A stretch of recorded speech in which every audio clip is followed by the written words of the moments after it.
Привет, друзья! Обеденный выпуск главных событий Германии, и появились сразу несколько важных тем. Сначала о реформе Бундесвера. Правительство представило новые правила для добровольцев Германии, и цифры, которые прозвучали в Берлине, удивили даже тех, кто следит за военной политикой. Но главное не только в суммах. Там есть детали, которые могут сильно изменить набор в армию. Но это лишь начало. По данным платформы Stepstone, подавляющее большинство сотрудников в Германии думает о смене работы. И причины, которые называют люди, выглядят совсем иначе, чем ожидали сами работодатели. Возможно, и среди вас есть те, кому близки эти причины. Тем временем в Берлине обсуждают курс канцлера Фридриха Мерца. В черно-красной коалиции в Бундестаге говорят о серьезных разногласиях и сейчас решают, как именно перестроить работу правительства, чтобы избежать задержек по ключевым решениям. А в Нижней Саксонии неожиданная новая инициатива от партии «Альтернатива для Германии» АФД. Предложение касается поддержки семей, но формулировки вызвали резкую реакцию других партий именно из-за того, кого новая система может не затронуть. И еще одна тема обсуждается сегодня в профильных комитетах Бундестага. Рассматривается возможность использования гражданских грузовиков и дальнобойщиков для поддержки государственных служб в случае необходимости. Про все эти события последнего часа расскажу буквально за несколько минут. Итак, в Германии приняты новые правила военной службы, и они сильно меняют оплату для тех, кто служит добровольно. Теперь новобранцы, которые решат пойти сами в армию, будут получать примерно, внимание, 2600 евро в месяц брутто, что после налогов может составить около 2000 евро чистыми. Такое повышение зарплат – часть широкой реформы. Правительство Фридриха Мерца хочет привлечь больше молодых людей в Бундесвер и за счет денег, и за счет льгот. Помимо хорошей оплаты, военнослужащие получат бесплатное проживание, питание и проезд, а также помощь с водительскими правами и доступ к языковым курсам.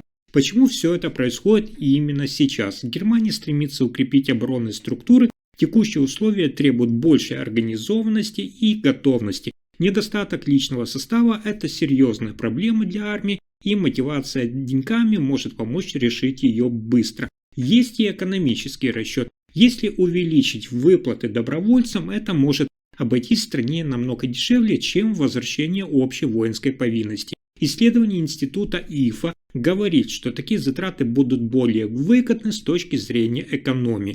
Теперь тем, кто подумает о службе, есть мощный стимул не только служить, но и зарабатывать стабильные деньги, получая при этом социальные и образовательные бонусы. Эта реформа – это серьезный сигнал. Военная служба становится не просто обязанностью, а привлекательной возможностью для молодых людей.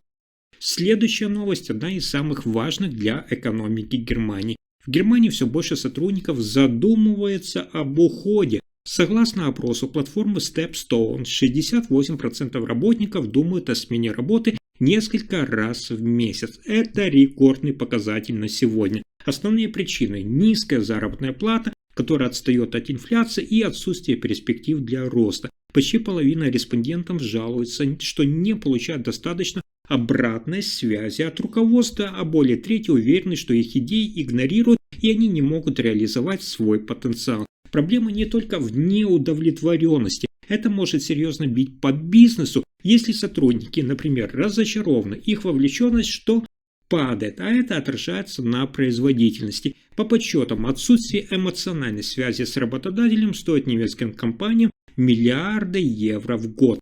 Что можно сделать, чтобы остановить этот отток и вернуть мотивацию? Работники могут начать открыто говорить с начальством о своих ожиданиях, больше возможностей для развития, гибкий график и даже изменения своей роли. А руководителям стоит прислушаться. Важно не только проверять результаты, но и инвестировать в корпоративную культуру, доверие и поддержку сотрудников. Если этот тренд продолжится, компания рискует потерять не только кадры, но и конкурентоспособность. И сделать это может быть гораздо дороже, чем вложиться в людей сейчас. Следующая новость связана с обсуждением курса канцлера Фридриха Мерца. В Берлине снова обсуждают мнение о том, что коалиция Фридриха Мерца становится сложнее управлять текущими процессами. Некоторые политики из ХДС, ХСС и Социал-демократической партии Германии СДПГ отмечают, в правительстве наблюдается неразбериха, а решения все чаще принимаются с учетом текущих обстоятельств. Главная проблема – это разные подходы внутри самой коалиции. Одни выступают за строгую финансовую дисциплину, другие – за крупные социальные реформы, третьи – за изменение миграционной политики. В итоге коалиция словно движется сразу в нескольких направлениях, и никто не понимает, какой курс считает главным сам кабинет министров. По словам инсайдеров, в кулуарах уже звучат комментарии. Если партнеры не договорятся о четком распределении ответственности, правительство Германии может сталкиваться с трудностями во внешней координации, а значит, бюджетные решения могут откладываться, реформы замедляться, а доверие общества к власти может снизиться. Политологи отмечают, выход все-таки есть. Коалиция Мерца нужно наконец определиться, кто за что отвечает, и создать единый центр координации, который будет держать стратегию в руках. Без этого любые инициативы рискуют превратиться в бесконечный спор. Именно поэтому сейчас в Берлине такое напряжение, ставки высокие, а страна ждет от правительства Фридриха Мерца ясных и быстрых действий. Если коалиция не согласует внутренние процессы, управление может стать значительно сложнее. Но на этом сюрпризы дня не заканчиваются. В Нижней Саксонии возникла новая острая дискуссия. Партия «Альтернатива для Германии», внимание, предлагает платить 2000 евро за рождение ребенка, но только если он имеет немецкое гражданство. Дополнительно еще 500 евро за третьего и каждого следующего. А молодым немецким семьям по 125 евро в месяц в течение 3 лет.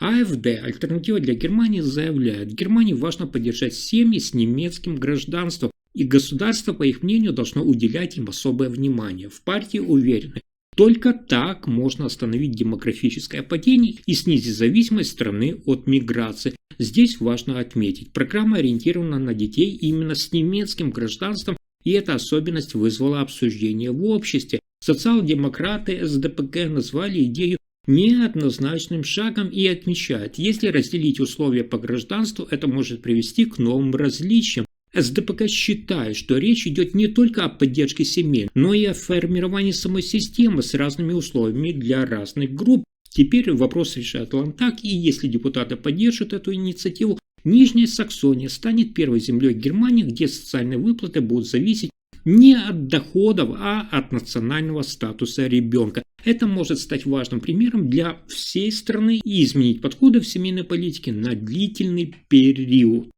И это только начало. В Германии обсуждают необычную идею. В случае кризисной ситуации в работе оборонных служб могут подключить обычных дальнобойщиков и гражданские грузовики. Причина проста. Собственных военных машин у страны недостаточно, а гражданский автопарк огромен и может стать решающим ресурсом.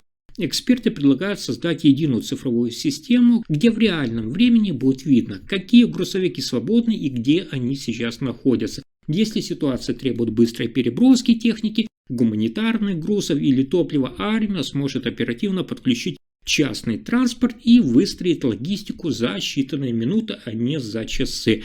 Почему это обсуждается именно сейчас? Да потому что последние годы показали, без устойчивой логистики эффективность оборонных структур Германии значительно снижается. И Германия ищет этот способ усилить тыл без миллиардных вложений в новый военный транспорт. Если информация оказалась полезной, ставьте лайк, подписывайтесь на канал и делитесь видео. Спасибо за просмотр.